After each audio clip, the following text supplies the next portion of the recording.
Hey guys, welcome back to my channel. My name is Juliana, and in today's video, I want to talk about money. So recently I came across this article, which for some reason I actually can't find now, but if I can find it, I'm going to try to link it below, that basically said what amount of money you should have saved by what age. So naturally I was curious and I went and I looked, and it was kind of in, I think, 5-year increments. So they had a number for 20 and a number for 25 and so on and so forth. And since I just turned 21, I looked at the 21 to try to kind of get an idea of where I should be. And I was kind of shocked because I never really thought that I had saved an incredibly large amount of money, but the number that I was recommended to have saved by age 20 was significantly lower than what I had saved, and even more significantly lower than what I have saved now. Which kind of got me thinking, how did I manage to save so much more money than the average 20-year-old? And it kind of made me start wanting to put together a list of ideas for you guys on ways you can slowly start saving up more money. So in today's video, I'm going to present to you guys a bunch of ways that I feel I was able to save extra money while going through university and all of that. So I am going to say, these are not necessarily tried and true ways of saving money. These are not things that have necessarily worked for everyone or will work for everyone who's watching this video, but they are things that work for me. So kind of take this more as an experience-based method rather than a facts-based method, because I don't want you guys to say like, oh, well, I tried that and it didn't work. I know, this is just what happened to work for me. Let's just get right into it. So the very first thing is you should be getting a job as soon as you're able to. So for me, the first time I was able to have a job that paid, I think I was 15 years old, and ever since then, I can't really remember an extended period of time when I didn't have a job. So I started as a lifeguard, then I was a swimming instructor, then I was a hostess at a restaurant, now I'm a waitress at a restaurant, and obviously I do YouTube too. So there was no period of time longer than, I want to say, 2 months when I was not working some kind of job. I found working when I was in high school very, very easy. Fitting into my schedule, I really had no problem. Even in grade 12, which is like the most stressful year of high school, I was actually able to work up to 5 days a week, which was really awesome. And then once I got into university in first year, I worked a little bit less, but this year where school's been online, I've been working actually a complete full-time job while going to school full-time and doing YouTube. So you just have to learn about how much you can fit it into your schedule. I'm not saying you guys all have to be working a full-time job from age 15 until age 20 in order to save money. That is absolutely not true. There are people out there who aren't working a job at all during those 5 years. And first of all, then you're not saving money, but also second of all, you're not getting any work experience for when you do want to get a job. So my absolute recommendation is get a job as soon as you can, work it as much as you can, even if that's only 1 shift per week, and start setting aside that money. Now, on the same topic as jobs, I have a huge problem with people who are getting underpaid for the work they're doing. For example, when I used to be a lifeguard, I was actually paid pretty well at one of my jobs. Then I moved back to my hometown, Halifax, where I was working as a lifeguard again and a swimming instructor. I had hours and hours and hours of experience. I had taken courses, and yet I was being paid minimum wage, which is insane for someone who's actually protecting people's lives. So you have to look at the job you're doing and determine if you're truly being paid enough to do it. Now that I'm a waitress, I'm being paid minimum wage plus all my tips. And some days that works out to more than $25 an hour. So you guys really have to take into consideration whether you'd be better off working in a job where you make tips or you make commission rather than a job where you're truly making minimum wage. I know minimum wage jobs get a really good reputation for something that's good for, you know, when you're first getting into them, and that is fine.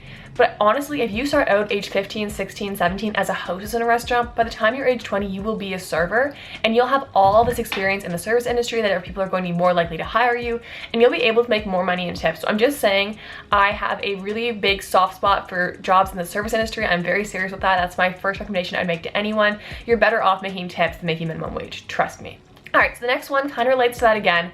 We are going to get off topic of jobs in just 1 second, but I will say if you're working a job where you have, you know, your base salary or your base wage and then tips or commission, whichever one of those is higher, put it all into savings. I have not spent a cent I have made in tips the entire time I've worked in the service industry. Every single dollar of that has gone into my savings account, and it's all been set aside. And that is the majority of the money I make. Now, honestly, I don't have a lot of reasons to spend money. We're about to get into that. You need to reduce your costs in life. But if you have more money you have to spend, then take the larger chunk for yourself, spend that money as you need to, whether that be rent, food, car insurance, etc., and then take the smaller amount and put it into savings. But one of those block amounts, if you're able to, put that right into your savings, and that's just going to be a huge growing pile in your savings. Now, How do you go about having all that money you're able to put into savings and not spend right away? Living at home. As much as I don't necessarily love living at home anymore, and it does have its minor inconveniences, it has been a huge win in the way of saving money. So if your parents will let you stay at home during university, try to be at home for as long as you possibly can.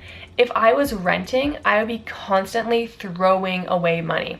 So it's my personal goal, as I've talked about in other videos, I'm trying to buy a home really soon, thanks to all the savings I have, which is really awesome. Now, the beauty of living at home means eating at home. So I try to spend as little money as possible on food for myself, which kind of sucks because I do love eating food that's not at home, but I try to save that food money for when I'm going out with friends, or I'm going out to a bar, I'm going out to something fun, not just picking up my own food for me. So that means I don't just like randomly stop by Starbucks very often, I don't grab a Subway very often, I don't really ever just order a meal for myself. That has been a big factor in managing to save money because food costs can be so high. Now, what goes along with being at home again is not having your own car. It has been my goal for a very long time not to buy a car. I really just view cars as a huge suck of your money because you're gonna have the car itself, insurance, all the repairs, and then God forbid all of that gas. So if you're able to use the car you have at home, even if that means contributing gas money or whatever else, use the car you have at home and don't buy your own car.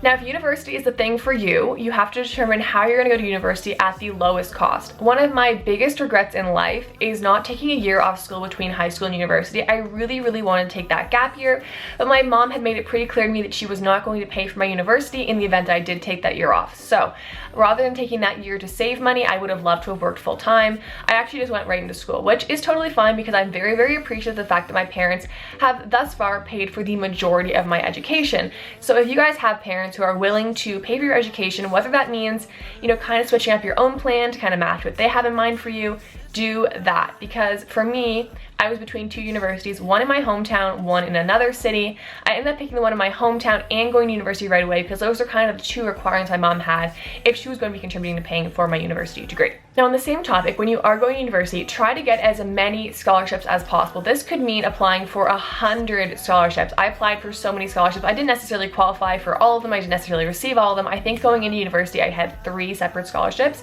but however many scholarships you can apply for means the more you're going to possibly get. So apply for every single scholarship you can, whether your parents are paying or you're paying yourself. That's gonna bring down the cost for someone. And then my last tip is just to try to minimize all of your costs. I know that sounds crazy, but try not to be paying for a billion subscriptions every month. Try not to buy new clothes every single season. Do you really need that new pair of shoes? Probably not. I get really bad for going a long period of time without spending any real money on myself and then having a bit of like a binge week where I buy like 3 different pairs of earrings and a new outfit and a new phone case, etc. Try not to do that. If you're someone who can get away with not spending a whole lot of money on yourself, then do that. Wait for Christmas to come around, ask for that new sweater, ask for that new coat. All necessities in life you definitely need to buy for yourself. I completely understand that, but if you can wait till a holiday or a birthday to ask for those things, then that is what will work for you. I'm sure in this video I'm coming off a bit conceited and privileged, but I recognize I have been incredibly privileged in life. I am so lucky to be in the position I am, where my parents are allowing me to stay at home during university and paying for the majority of my degree. Those two things in of themselves are the biggest reason I've been able to save money. I really do give myself a lot of credit for the fact I've been working so hard, but I wouldn't have been able to get here without my parents' help. So guys, don't forget, if my situation is not your situation, don't worry. It doesn't have to be. Not everyone is going to be at this point in life. You have your whole life to save money. So don't get too stressed out if you haven't reached the benchmark that some random website has assigned to you. I just thought it was really interesting comparing it because I think it was an average of what people have stayed up at this point. But anyway, you guys, if it doesn't apply to you, don't feel bad at all. If any of these tips helped you, please do let me know because I would love to hear if I helped. Don't forget, if you enjoyed this video, to like it, comment down below, and subscribe to my channel. I am so appreciative of every single person who subscribes. I cannot wait to share more videos with you guys, whether it be about this topic or a million other topics. So let me know what you guys are interested in seeing in the future, and I will see you guys in the next video.